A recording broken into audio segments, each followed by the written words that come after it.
So good morning guys और आपके crack exam channel में आप सभी का स्वागत है। तो आज के इस वीडियो में 13 अगस्त के इंपॉर्टेंट करंट अफेयर्स को हम लोग कवर करेंगे। तो हमारा पहला प्रश्न क्या है? अच्छा, पहला प्रश्न हमारा बुक से है कि हाल ही में our only home a climate appeal to the world नाम की बुक को किसने लिखा है? तो आंसर होगा दलाई लामा ने। तो नोबेल पीस प्राइज विजेता और तिब्बत के आध्यात्मिक गुरु हैं ये दलाई लामा, और इन्होंने ही क्लाइमेट चेंज यानी कि जलवायु परिवर्तन पर एक बुक लिखी है जिसका नाम है our only home a climate appeal to the world. इसे इन्होंने जर्मन के एक पर्यावरण पत्रकार फ्रेंच ऑल्ट के साथ मिलकर के लिखा है, और इस बुक में उन्होंने राजनीतिक निर्णय लेने वालों से आह्वान किया है कि वे क्लाइमेट चेंज जलवायु परिवर्तन के मुद्दों पर अज्ञानता के खिलाफ लड़ें।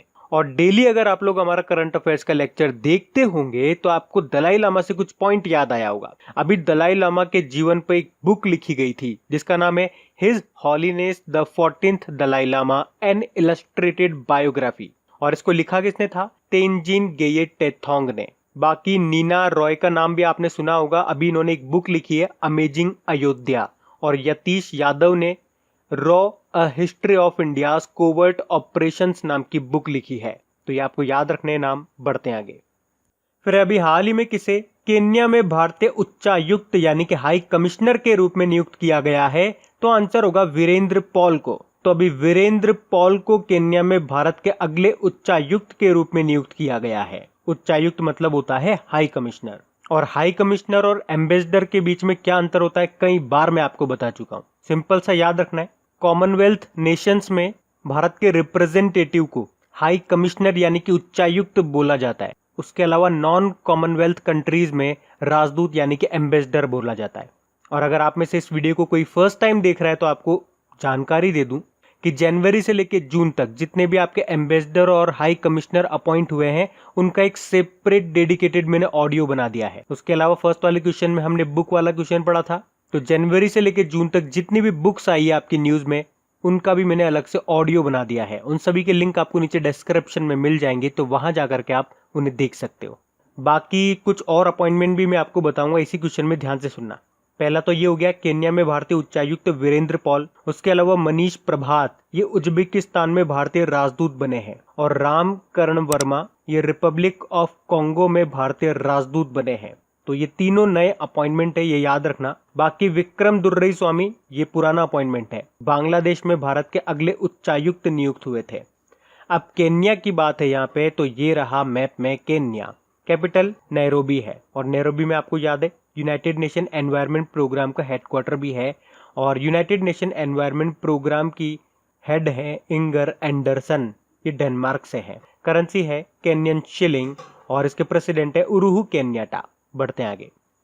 फिर है हाल ही में किसे धर्मपद पुरस्कार से सम्मानित किया गया है? तो आंसर होगा सुदर्शन साहू को। तो पद्मश्री पुरस्कार से सम्मानित मूर्तिकार हैं ये सुदर्शन साहू, जिनको कला में उनके आजीवन योगदान की सराहना के लिए उड़ीसा ललित कला अकादमी के द्वारा धर्मपद पुरस्कार से सम्मानित किया गया है। और सुदर्शन साहू ने ओडिया साहित्य और संस्कृति मंत्री ज्योति प्रकाश पाणिग्राही को अपने जीवन पर आधारित Sudarshan Sahu a legacy set in stone नाम से एक बुक भी प्रेजेंट की है। क्या नाम है? सुदर्शन साहू। बाकी कलीपुरी अभी हमने पढ़ा था 2020 के इम्पैक्ट वुमेन अवार्ड से इनको सम्मानित किया गया था। दीपांकर घोष की बात करेंगे, उत्कृष्ट पत्रकारिता के लिए प्रेम भाटिया पुरस्कार जीता था।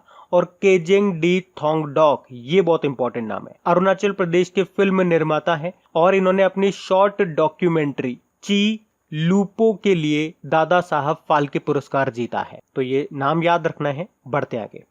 और गाइज अगर वीडियो आपको अच्छा लग रहा है तो प्लीज इसे लाइक करते हुए चलना। देखिए आप लोगों ने अभी लाइक किया है या नहीं किया है। नहीं किया है तो अभी इसको लाइक कर दीजिए, लास्ट तक आप लोग भूल जाओगे मैं कह रहा हूँ। और हाँ, इसे शेयर भी जरूर कर देना अपने दोस्तों के साथ में। और अगर आप में से कोई स्टूडेंट इस चैनल को फर्स्ट टाइम देख रहा है तो आप इस चैनल को सब्सक्राइब कर सकते हैं। सब्सक्राइब करने के बाद में पास में बेल आइकन को जरूर प्रेस कीजिएगा ताकि आगे के आपको नोटिफिकेशन मिलते रहें, ताकि आपसे कोई भी वीडियो मिस न हो। बेल आइकन को प्रेस करना जरूरी है। चलिए बढ़ते हैं आगे।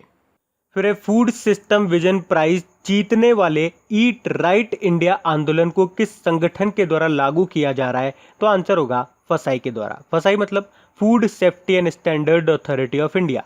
तो इसके ईट राइट इंडिया आंदोलन के दृष्टिकोण के लिए खाद्य प्रणाली विजन पुरस्कार से सम्मानित किया गया है। फसाई की बात करेंगे, स्थापना 2011 में हुई थी, नई दिल्ली में मिलेगा हेडक्वार्टर और इसके चेयरमैन है और इसके चेयरपर्सन है रीटा टायोटिया और सीईओ है अरुण सिंघल। बढ़ते आगे। फिर है हाल ही में steel authority of India limited के अध्यक्ष के रूप में किसे नियुक्त किया गया है, तो आंसर होगा सोमा मंडल को। तो अभी सोमा मंडल को सेल यानी कि स्टील अथॉरिटी ऑफ इंडिया के अगले अध्यक्ष के रूप में चुना गया है और इस तरह से यह अब सार्वजनिक क्षेत्र की स्टील की पहली महिला चेयरपर्सन बन जाएंगी और दुनिया में स्टील कंपनी का नेतृत्व करने वाली पहली महिला भी होंगी। क्या नाम है? सोमा मंडल। बाकी दिलीप ओमान का नाम भी याद रखना। अभी आपको याद होगा इंडियन स्टील एसोसिएशन भारतीय इस्पात संघ के नए प्रेसिडेंट बने थे।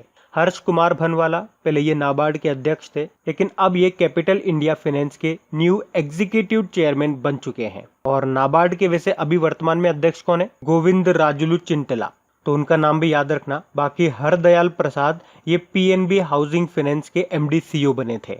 पढ़ते हैं आगे। फिर है हाल ही में किसने कनेक्टिंग कम्युनिकेटिंग चेंजिंग नाम की बुक को रिलीज किया, तो आंसर होगा राजनाथ सिंह ने।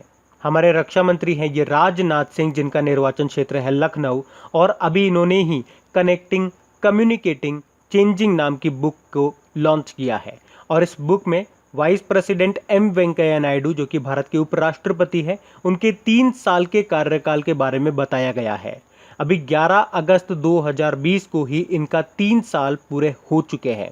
तो इस बुक का नाम याद रखना है और किसने रिलीज किया, इसको किसने लॉन्च किया? राजनाथ सिंह जी ने। और इस बुक का जो इलेक्ट्रॉनिक संस्करण है उसको हमारे केंद्रीय सूचना व प्रसारण मंत्री प्रकाश जावड़ेकर जी ने लॉन्च किया है। अच्छा, इसी से मिलता जुलता एक और पॉइंट मैं आपको याद दिलाता हूँ। आपको याद होगा पिछले साल जब एम वेंकैया नायडू जी के 2 साल पूरे हुए थे, तब भी इन्होंने एक बुक लिखी थी जिसका नाम है लिसनिंग लर्निंग एंड लीडिंग, और उसको लॉन्च किया था अमित शाह ने, जो कि गृह मंत्री हैं। और एम वेंकैया नायडू जी से एक और पॉइंट लिंक कर रख के याद कराता हूँ। अभी कुछ समय पहले इन्होंने एक बुक रिलीज की थी जिसका नाम है फ्यूचर ऑफ हायर एजुकेशन, जिसको लिखा किसने था? CAV पट्टाभी राम ने लिखा था। तो इस तरह से आपको चीज़ों को लिंक कर करके 1 बाय 1 याद करते हुए चलना है। चीज़ें आपके लिए याद रखना बहुत आसान हो जाएगा और मैं आपको हमेशा इसी तरह से याद करवाता हूँ, यही प्रोसीजर फॉलो करवाता हूँ ताकि आपको चीज़ें लॉन्ग टर्म के लिए याद रहे। तो अगर डेली आप लोग हमारा करंट अफेयर्स का लेक्चर देखते होंगे तो काफ़ी हद तक चीज़ें आपको याद होने लगी होंगी। अभी हम बढ़ते हैं आगे। फिर है हाल ही में अंतरराष्ट्रीय युवा दिवस कब मनाया गया, तो आंसर होगा 12 अगस्त। तो हर साल 12 अगस्त को विश्व स्तर पर इंटरनेशनल यूथ डे के रूप में मनाया जाता है और थीम क्या रही इसकी? Youth engagement for global action. तो इसकी थीम भी आपको याद रखनी है। अच्छा, ध्यान से देखो, ये तो है इंटरनेशनल यूथ डे। एक नेशनल यूथ डे भी होता है जो हम हर साल स्वामी विवेकानंद जी के जन्मदिन को मनाते हैं, यानी कि 12 जनवरी को। तो ध्यान रख लो, दोनों वैसे 12 तारीख को ही आते हैं, बस दोनों के महीने अलग अलग है। नेशनल यूथ डे तो 12 जनवरी को और इंटरनेशनल यूथ डे 12 अगस्त को। अच्छा, 12 अगस्त को एक और डे मनाते हैं, विश्व हाथी दिवस, इंटरनेशनल एलिफेंट डे। तो हाथियों के बारे में जागरूकता बढ़ाने के लिए इसको मनाया जाता है। अच्छा, एक प्रश्न का जवाब दो, हाथी किन किन राज्यों का स्टेट एनिमल है? और अगर आप हमारा करंट अफेयर्स का रिवीजन वाला वीडियो देखते होंगे तो उसके स्टैटिक वाले पोर्शन में कई बार मैं आपको बता चुका हूं। काका जी करके याद कर लो, काका जी, KKJ, केरल, कर्नाटक और झारखंड का। अब इंपॉर्टेंट डे वाला क्वेश्चन है, तो अगस्त में कौन कौन से इंपॉर्टेंट डे हमने मनाए? तो 1 अगस्त को हमने मनाया था मुस्लिम महिला अधिकार दिवस और 1 अगस्त को ही नेशनल माउंटेन क्लाइंबिंग डे, राष्ट्रीय पर्वतारोहण दिवस भी मनाया था। 3 अगस्त को विश्व संस्कृत दिवस मनाया, 6 अगस्त को हिरोशिमा डे मनाया, 7 अगस्त को नेशनल हैंडलूम डे मनाया, 9 अगस्त को नागासाकी डे और 9 अगस्त को ही वर्ल्ड ट्राइबल डे भी मनाया था और 10 अगस्त को वर्ल्ड बायोफ्यूल डे मनाया था और 10 अगस्त को ही अंतरराष्ट्रीय शेर दिवस, इंटरनेशनल लायन डे भी मनाया था। और याद रखना, अगस्त का जो पहला वाला हफ्ता होता है ना, पहला वाला वीक होता है 1 से 7 अगस्त, वो हम मनाते हैं वर्ल्ड ब्रेस्ट फीडिंग डे के रूप में, जिसकी थीम थी support breast feeding for a healthier planet. तो ये भी याद रखना। बढ़ते हैं आगे। फिर है हाल ही में कौन most valuable player of the year चुने गए हैं? तो आंसर होगा क्रिस्टियानो रोनाल्डो। तो पुर्तगाली स्ट्राइकर क्रिस्टियानो रोनाल्डो को जुवेंटस का most valuable player of the year नामित किया गया है। एक्चुअली रोनाल्डो ने 2019-20 सेशन में टोटल 37 गोल किए हैं और इसी के साथ उन्होंने एक ही सेशन में यानी कि एक ही सत्र में सबसे ज्यादा गोल करने का रिकॉर्ड तोड़ दिया है।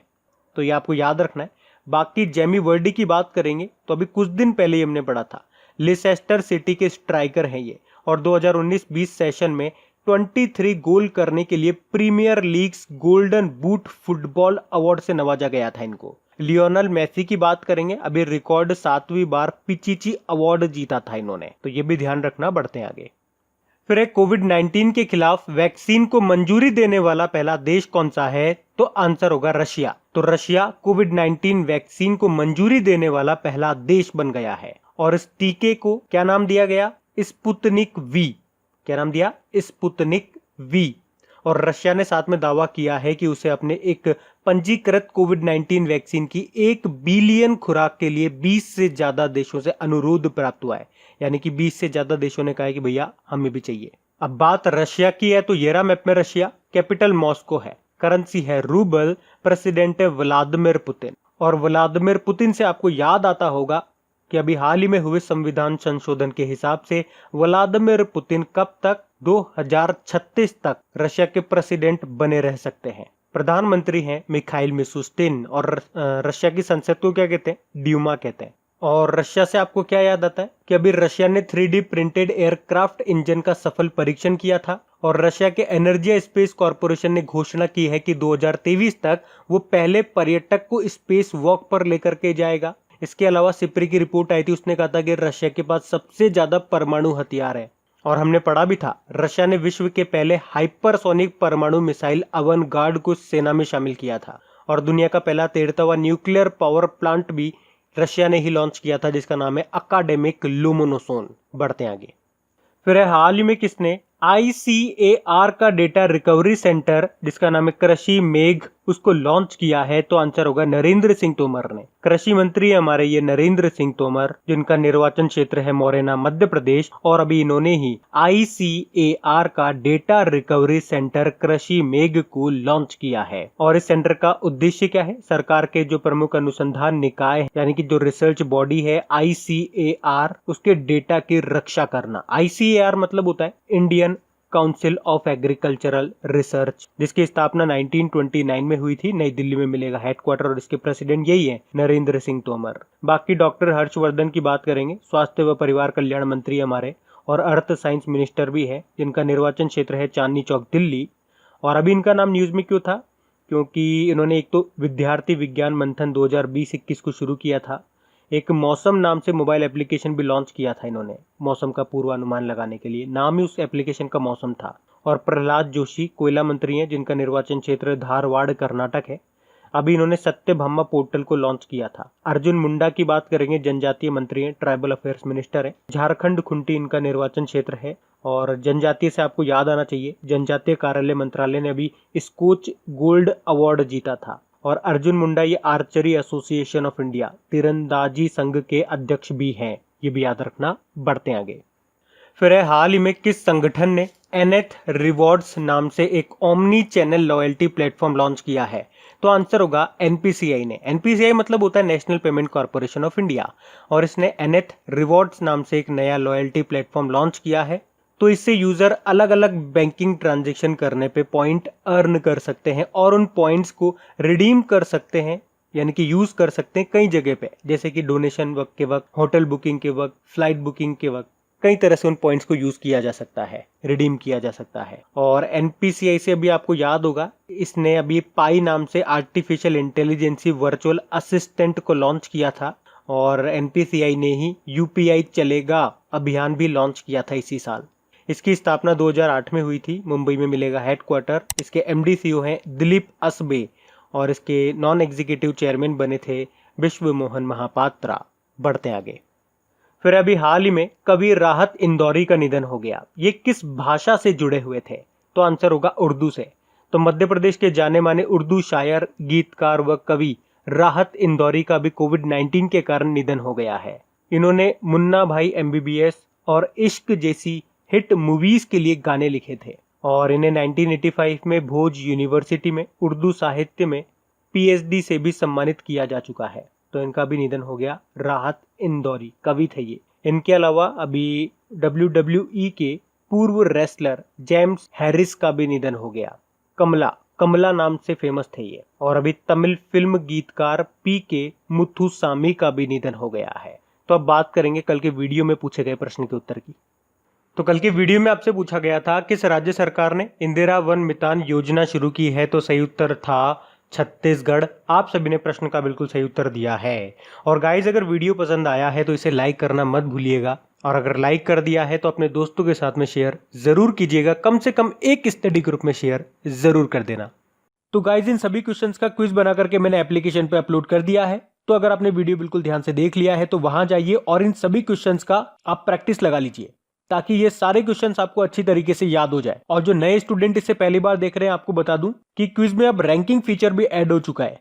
तो अगर आप कम समय में ज्यादा से ज्यादा क्वेश्चन राइट करते हो तो आपका नाम आपके फोटो के साथ टॉप 10 स्टूडेंट्स में आपको दिखाई देगा। आपको ही नहीं, जितने भी लोग क्विज लगाएंगे उन सबको दिखाई देगा कुछ इस तरीके से, ताकि आपको भी एक अंदर से मोटिवेशन मिल सके कि आपको भी यहां तक पहुंचना है, ताकि सब लोग आपको टॉप 10 में देख सके। और वैसे भी आप तो आपके इन करंट अफेयर्स का रिवीजन करवाने के लिए मैं इसका ऑडियो भी तैयार कर रहा हूं। तो दिन में 4 से 5 मिनट निकाल करके वो आप ऑडियो सुन लीजिए ताकि आपका इन करंट अफेयर्स का फिर से रिवीजन हो जाए। क्योंकि आपको पता है चीजों को पढ़ना इंपॉर्टेंट है लेकिन समय समय पर उनका रिवीजन करना बहुत ज्यादा जरूरी है। रिवीजन नहीं करोगे तो वो सारी चीजें आप भूल जाओगे। तो आप ही के लिए मैं इसका रिवीजन ऑडियो तैयार कर रहा हूँ। तो उस ऑडियो का लिंक मैंने नीचे डिस्क्रिप्शन में दे दिया है, वहां जाकर के आप मुझे फॉलो कर लीजिए और फॉलो करने के बाद में पास में जो बेल आइकन आएगा आप उसे जरूर दबा लेना ताकि जब भी मैं ऑडियो अपलोड करूं उसका नोटिफिकेशन आपको मिल सके। और एप्लीकेशन अगर अभी तक आपने डाउनलोड नहीं किए तो उसका लिंक भी आपको नीचे मिल जाएगा। वहीं पे आपको क्विज, वीडियो, PDF सब मिल जाएंगे। तो इस प्रश्न का उत्तर आता है तो कमेंट बॉक्स में जरूर टाइप करिए। चलिए अब मिलते हैं करंट अफेयर्स के रिवीजन वीडियो में। Thank you guys.